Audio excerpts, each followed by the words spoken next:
Hello students, आपका KCL competitive exam में हार्दिक स्वागत है। कल मैंने बात किया था यानी कि चार्ज के बारे में, चार्ज क्या होता है और पहले चैप्टर के बारे में हम स्टडी कर रहे थे।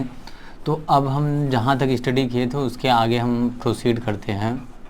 तो देखिए, हमने कल आपको बताया था चार्ज। चार्ज क्या होता है? किसी भी पार्टिकल का, किसी भी वस्तु का क्या होता है? एक प्रॉपर्टी होती है, एक गुण होता है जिसके कारण वह वस्तु आकर्षण व प्रतिकर्षण बल का क्या करता है? अनुभव करता है, यानी फोर्स ऑफ अट्रैक्शन या फोर्स ऑफ रिपल्सन को फील करता है। फोर्स ऑफ अट्रैक्शन और फोर्स ऑफ क्या? रिपल्सन, रिपल्सन को क्या करता है? फील करता है। तो देखिए, जैसे हमने आपको बताया था, तो हमने चर्चा किया था कि जैसे हमारे पास क्या कहते हैं, कांच की कोई छड़ है, कांच की कोई छड़ है, उसको हम रेशम में रगड़ें या रेशम के कपड़े पे रगड़ें, तो दो कांच की छड़ों को लेकर के हम रेशम के कपड़ों पे रगड़ें और इन दोनों कांच के छड़ों को हम क्या करें? आपस में एक दूसरे के पास लाएं, तो ये एक दूसरे को रिपिल करते हैं, प्रतिकर्षित करते हैं। क्या करते हैं? प्रतिकर्षित करते हैं। ऐसे ही हम क्या करें? एबोनाइट की छड़ को कहाँ, किस में रगड़ें? बिल्ली की खाल में। किस में रगड़ें? बिल्ली की खाल में। बिल्ली की खाल में एबोनाइट की छड़ को रगड़ेंगे तो वो भी क्या होगा? उसको भी पास लाएंगे तो वो भी क्या करती है? प्रतिकर्षित करती है। क्या करती है? प्रतिकर्षित करती है। अब इस एबोनाइट की रॉड, किसको? एबोनाइट की रॉड को हम कांच के पास ले जाते हैं तो ये आकर्षित करने लगता है। क्या करने लगता है? आकर्षित करने लगता है। तो इस थ्योरी से यहाँ से एक कंक्लूजन क्या निकल रहा है कि में भी हो सकता है कि यहाँ पास इनमें कुछ ऐसा आवेश है कि जिस गुण के कारण ये एक दूसरे को प्रतिकर्षित कर रहे हैं, वही चीज़ इसमें भी है। एबोनाइट की रॉड में भी कुछ ऐसे आवेश हैं जिसके कारण ये एक दूसरे को प्रतिकर्षित कर रहे हैं, लेकिन जब इस कांच को और एबोनाइट की रॉड को एक दूसरे को पास मिलाते हैं तो ये आकर्षित करते हैं। तो इससे पता चलता है कि ये दोनों में विपरीत प्रकार के आवेश होंगे। तो यहीं से हमारा क्या? आवेश के टाइप की थ्योरी आई। आवेश के टाइप की थ्योरी आई सन 1750 ईस्वी में। किसमें? सन 1750 ईस्वी में एक साइंटिस्ट थे, अमेरिकी साइंटिस्ट बेंजामिन फ्रैंकलिन ने इन आवेशों को क्रमशः क्या क्या बताया? एक को बताया धन आवेश, एक को क्या बताया? धन आवेश। ये अभी समझिए, एक को बताया धन आवेश और दूसरे को बताया क्या? ऋण आवेश। एक को धन आवेश बताया, एक को ऋण आवेश बताया। कब? सन 1750 में। किसने? अमेरिकी साइंटिस्ट बेंजामिन फ्रैंकलिन। लिख दे रहे हैं नाम, बेंजामिन फ्रैंकलिन ने सन 1750 में इन आवेशों का अध्ययन करके बताया कि एक धन आवेश होता है, एक ऋण आवेश होता है। तो नोट करके चाहे लिख लीजिएगा, नोट में लिख लीजिएगा। सन 1750 ईस्वी में बेंजामिन फ्रैंकलिन ने अध्ययन करके इन आवेशों को धन आवेश और ऋण आवेश कहा। तो अब देखिए, जैसे ये हमारे चार्ज हैं, अब इससे हमारे पास प्रयोग से हमारा क्या निष्कर्ष निकलता है? इस प्रयोग से क्या निकलता है? निष्कर्ष निकलता है। क्या निष्कर्ष निकलता है? कि जो हमारे समान प्रकार के, यानी कि जैसे कोई भी धन आवेश है, धन आवेश कोई भी है, पार्टिकल उस पर धन आवेश है, एक दूसरा पार्टिकल है उस पर भी क्या है? धन आवेश है। तो ये दोनों एक दूसरे को क्या करते हैं? प्रतिकर्षित करते हैं। क्या करते हैं? प्रतिकर्षित करते हैं। एक पे धन आवेश हो, एक पे क्या हो? धन आवेश हो, और दूसरे पे हमारा क्या हो? ऋण आवेश हो। क्या हो? ऋण आवेश हो। तो ये दोनों एक दूसरे को क्या करते हैं? आकर्षित करते हैं, आकर्षित करते हैं। तो यहीं से हमारा पता चलता है कि जो चार्ज के पेयर में है ये दो तरीके के होते हैं। कौन कौन से? समजातीय, क्या? समजातीय आवेश। कौन कौन से? समजातीय आवेश और कौन सा, विजातीय आवेश। समजातीय आवेश और विजातीय आवेश,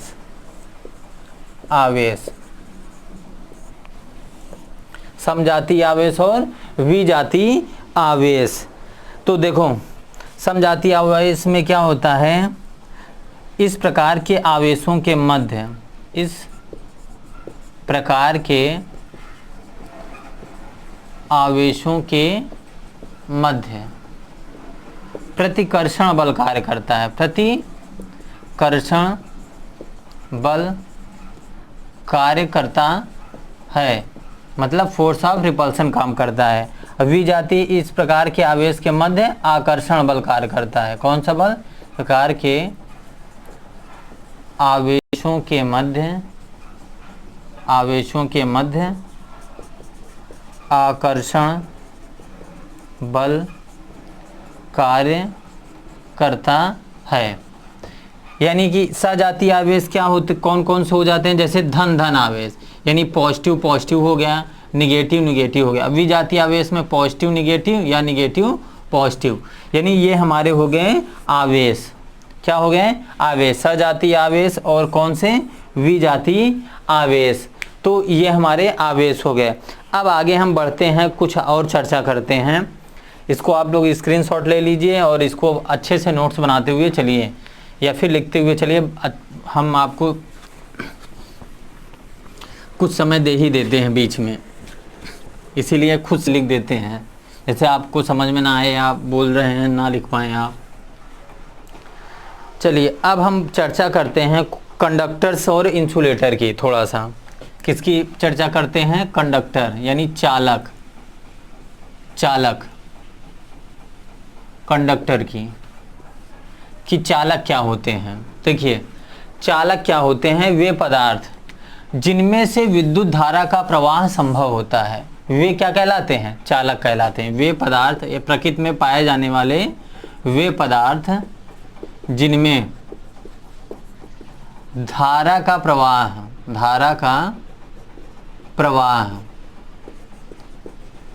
संभव होता है, उन्हें क्या बोलते हैं, चालक कहते हैं। धारा का प्रवाह आसानी से संभव होता है, प्रवाह यहाँ लिख दें,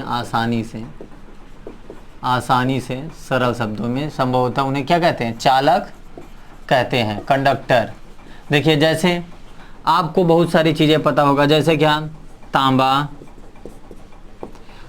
जैसे खुद मनुष्य, हम लोग क्या होते हैं, कंडक्टर होते हैं। मानव जाति क्या होती है, कंडक्टर में आती है।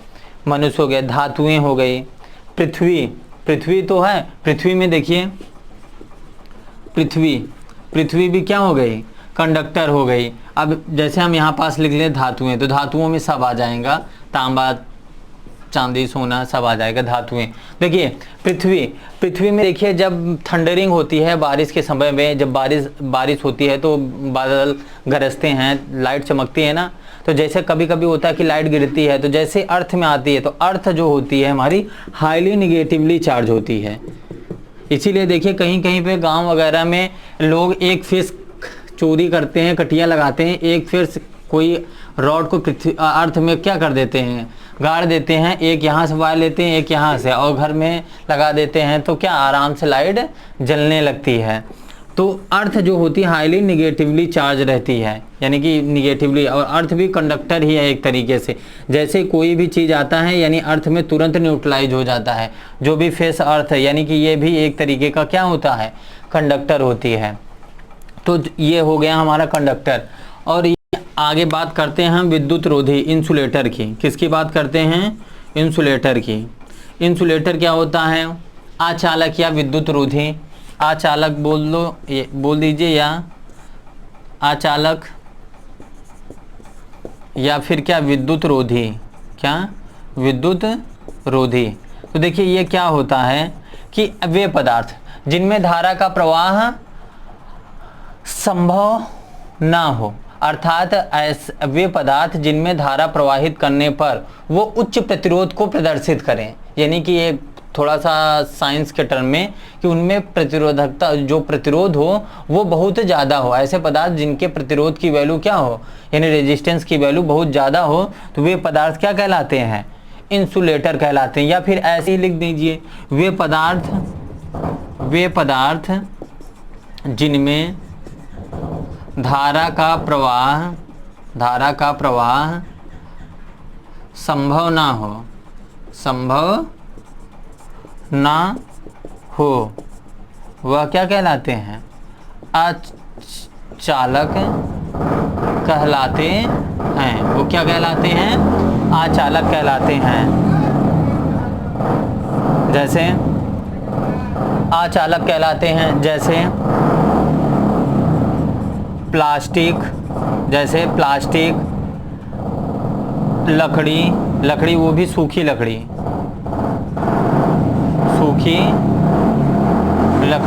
इत्यादि, ये हमारे किस में आ जाते हैं, ये हमारे आ जाते हैं किसमें, इंसुलेटर में आ जाते हैं। किस में आ जाते हैं, हमारे इंसुलेटर में आ जाते हैं। तो ठीक, इसको भी आप लोग थोड़ा सा राइट डाउन कर लीजिए, नोट कर लीजिए, फिर आगे हम बढ़ते हैं। तो एक चीज़ और आपको अच्छे से समझा देते हैं। चलिए, आप लोग लिख लिए होंगे।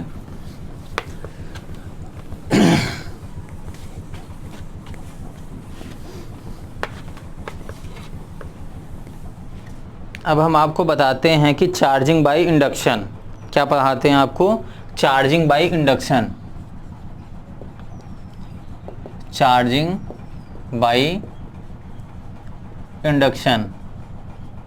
यानी प्रेरण के द्वारा आवेशन। इसके द्वारा, प्रेरण के द्वारा आवेशन।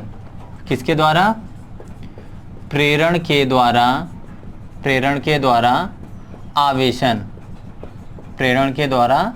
आवेशन। ये होता कैसे है, इसको आगे समझते हैं।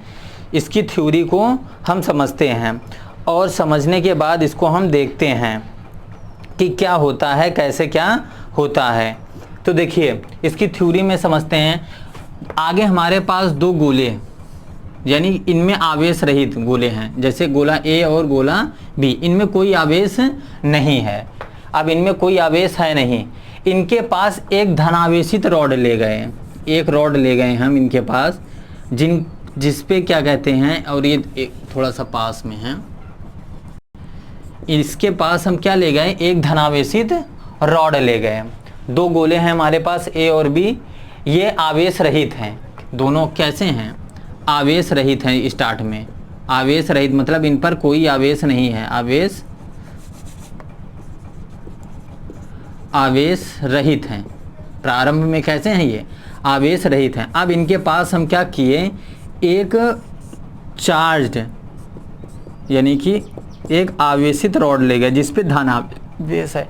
इस रॉड को हम इसके पास ले गए, और जैसे ही हम इसके पास एक क्या ले गए, धनावेशित रॉड ले गए, तो गोले ए से मुक्त इलेक्ट्रॉन क्षण की ओर आकर्षित होने लगते हैं। क्योंकि ये धातु के गोले हैं, तो इधर से मुक्त इलेक्ट्रॉन क्या होते हैं, मुक्त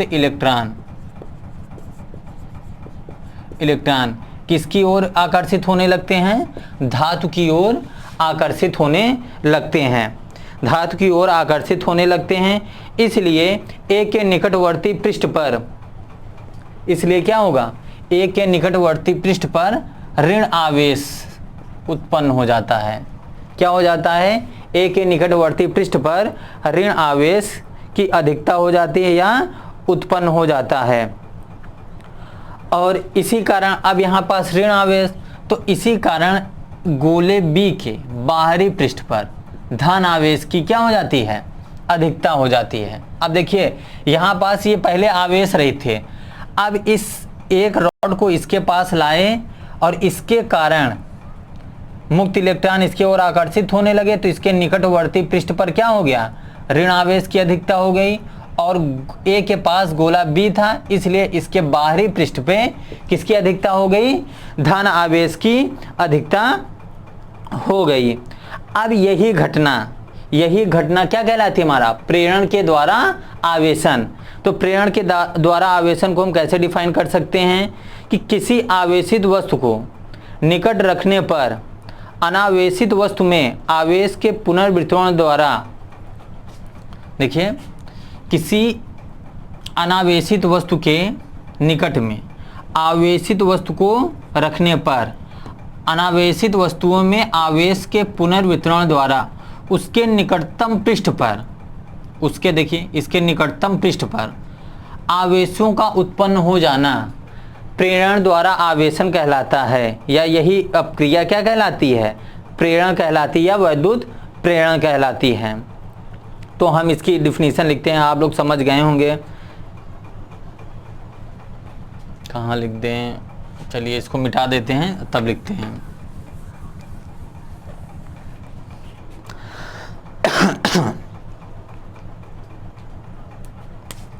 देखिए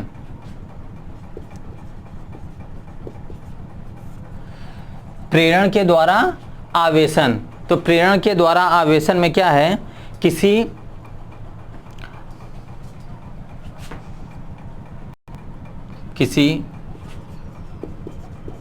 आवेशित वस्तु के निकट, यानी किसी आवेशित वस्तु, जो वस्तु हमारी जैसे हमने क्षण लिया था तो हमारी कैसी थी, आवेशित थी। तो आवेशित क्षण के पास में गोला जैसे किए, या आवेशित क्षण को गोले के पास हम ले गए तो किसी आवेशित वस्तु के निकट अनावेशित वस्तु में आवेशों के पुनर्वितरण के कारण, पुनर्वितरण के कारण पुनर्वितरण के कारण उनके निकटतम पृष्ठ पर विपरीत प्रकार के आवेशों का उत्पन्न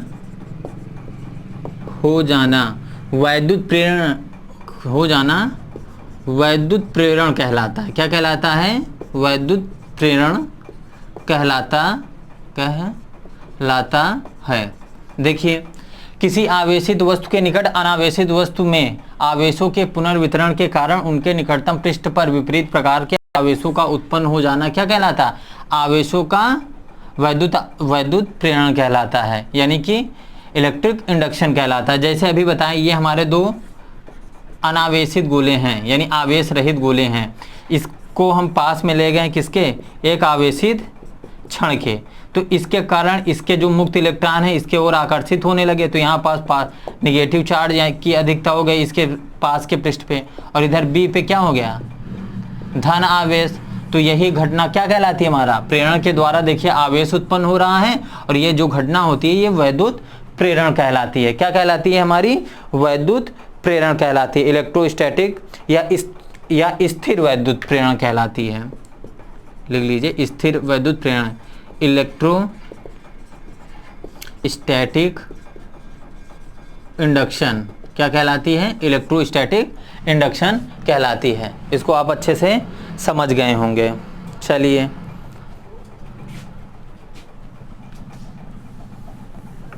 अब हम चर्चा करते हैं कुछ आवेश के प्रॉपर्टीज के बारे में, आवेशों के गुण के बारे में। तो देखते हैं basic property of electric charge. आगे हम चर्चा करते हैं किसकी, basic properties of electric charge, यानी आवेशों के मूल गुण या वैद्युत आवेशों के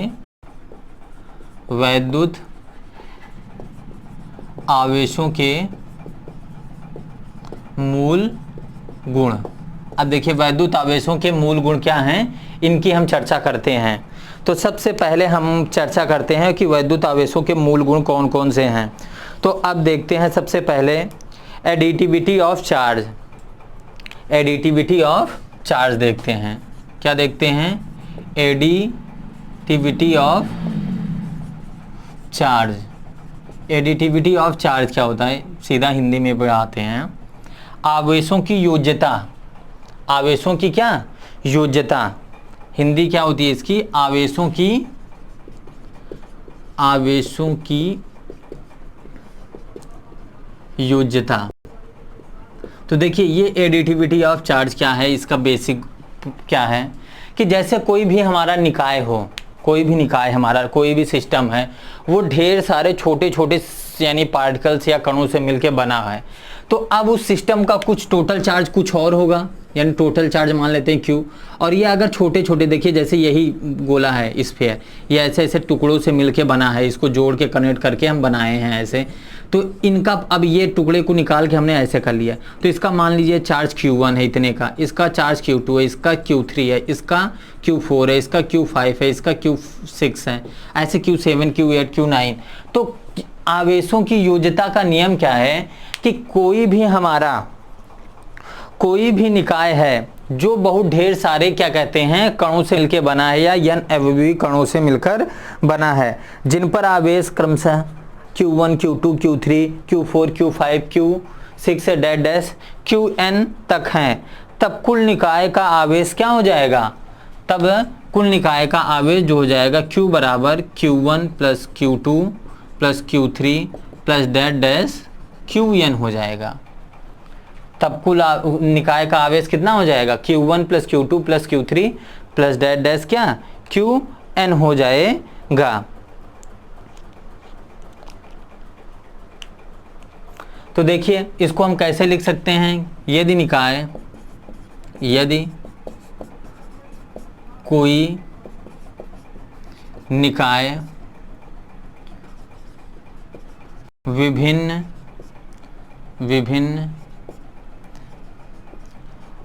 अवयवी कणों से मिलकर बना है, विभिन्न अवयवी कण से मिलकर बना है, तो उस निकाय का कुल आवेश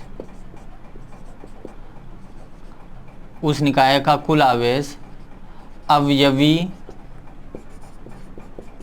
कणों के आवेशों के, इसको मिटा देते हैं, आवेशों के बीज गणितीय योग के बराबर होगा। बीजगणितीय योग के बराबर होगा। ऐसे लिखते हैं, माना एक निकाय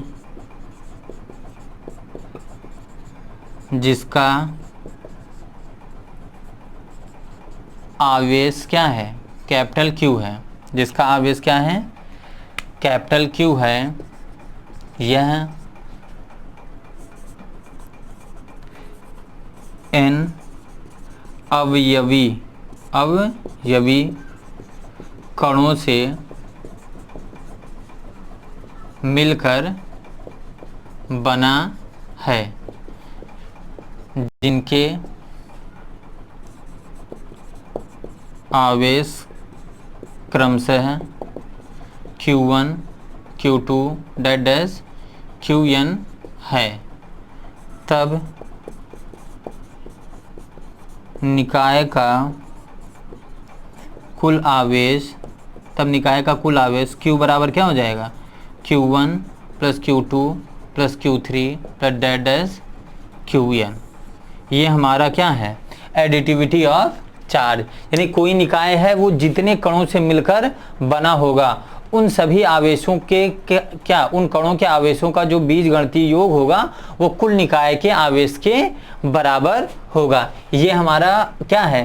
पहली प्रॉपर्टी थी किसकी? आवेश की, यानी आवेशों की योज्यता। अब आगे चर्चा करते हैं वैद्युत आवेश का संरक्षण। इसको स्क्रीनशॉट ले लीजिए या फिर इसको लिख लीजिए।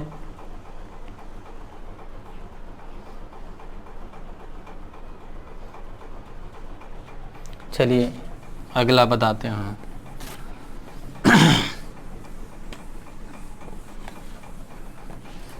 अगला क्या है, चार्ज इज कंजर्व्ड। दूसरी प्रॉपर्टी क्या है, चार्ज इज क्या, conserved. Charge is conserved. Charge हमारा क्या रहता है, कंजर्व रहता है, यानी आवेश संरक्षित रहता है। आवेश क्या रहता है, संरक्षित। संरक्षित, आवेश संरक्षित रहता है। अब देखिए इसको समझिए, आवेश संरक्षित रहता है मतलब कैसे संरक्षित है। देखिए किसी भी क्या कहते हैं, कोई भी हमारा निकाय है, कोई भी विलगित निकाय है, उसका जो कुल आवेश रहता है वो क्या होता है, वो फिक्स रहता है, निश्चित रहता है। और हम लोग जैसे थ्योरी पढ़े हैं तो देखिए क्या है कि किसी भी यानी कि एक तरीके से जैसे हम law of conservation of energy पढ़े हैं, एनर्जी ऊर्जा का संरक्षण, तो जैसे ऊर्जा को के बारे में पढ़े हैं कि ऊर्जा का ना तो उत्पन्न किया जा सकता है ना तो नष्ट किया जा सकता है, इसे केवल एक रूप से दूसरे रूप में क्या किया जाता है, स्थानांतरित किया जाता है। जैसे यांत्रिक ऊर्जा को हम इलेक्ट्रिकल एनर्जी में जनरेटर के माध्यम से करते हैं, तो हर तरीके जैसे इलेक्ट्रिक एनर्जी को लाइट एनर्जी में इलेक्ट्रिक बल्ब के माध्यम से क्या करते हैं, कन्वर्ट करते हैं। तो उसी तरीके से जो हमारा चार्ज है, चार्ज को ना तो हम उत्पन्न करते हैं, ना तो हम क्या करते हैं, उत्पन्न करते हैं, ना तो चार्ज को हम क्या करते हैं, नष्ट करते हैं। बस यहाँ एक वस्तु से दूसरे वस्तु पे क्या होता है, स्थानांतरित होता है। यही हमारा क्या कहलाता है, आवेश संरक्षित रहता है। यही हमारा, अब एक वस्तु से दूसरे वस्तु पे जाएगा, नष्ट तो हो नहीं रहा है, केवल स्थानांतरित हो रहा है। यही हमारा क्या कहलाता है, आवेश का संरक्षण कहलाता है। यानी कि एक जगह से दूसरी जगह पर जाएगा, स्थानांतरित होगा, ना कि उसे उत्पन्न कर सकते हैं ना तो नष्ट कर सकते हैं। आवेश को ना तो उत्पन्न किया जा सकता है ना तो नष्ट किया जा सकता है, बल्कि एक वस्तु से दूसरे वस्तु पे, यहां लिख देते हैं, आवेश को ना तो उत्पन्न किया जा सकता है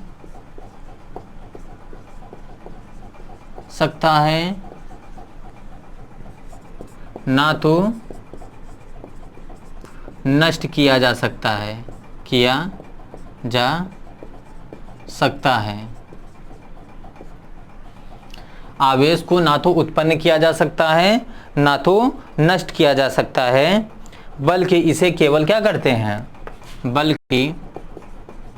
बल्कि इसे केवल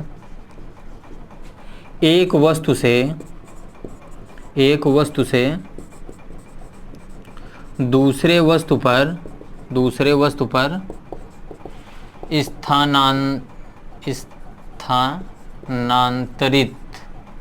स्थानांतरित करते हैं। ये एक गुण हो गया आवेश का। क्या हो गया, ये एक गुण हो गया। चलिए अब आगे देखते हैं, इसको भी स्क्रीनशॉट ले लीजिए। ये सब बेसिक बातें हैं, ये सब आप लोग जानते रहिए। अभी चैप्टर का मेन इंपॉर्टेंट आएगा, कहाँ से स्टार्ट होगा, कूलाम्स लॉ से। कूलाम्स लॉ से ही मेन स्टार्ट होगी, जो आपके बोर्ड में आना स्टार्ट होगा। ये लेकिन ये सब बेसिक हैं, ये सब आप लोग जानते रहिए। अगला क्या है हमारा, चलिए अब हम पढ़ते हैं क्या, ये तो हम दो देख लिए। अब आगे हम पढ़ते हैं आवेशों का क्वांटीकरण, quantization of electric charge. Quantization of क्या, इलेक्ट्रिक चार्ज। क्या पढ़ते हैं, क्वांटाइजेशन ऑफ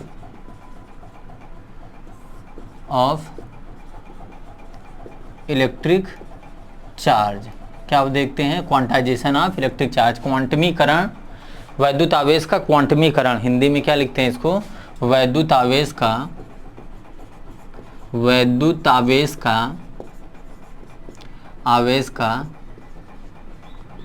क्वांटमीकरण। क्या, क्वांटमीकरण, वैद्युत आवेश का क्वांटमीकरण। तो देखिए वैद्युत आवेश का क्वांटमीकरण होता क्या है, देखिए जो प्रकृति है, प्रकृति में जो हमारा विद्युत आवेश है, प्रकृति में जो हमारा क्या है विद्युत आवेश है, वह एक निश्चित न्यूनतम मान के पूर्ण गुणज के रूप में उत्पन्न होता है। विद्युत आवेश जो हमारा है वह एक निश्चित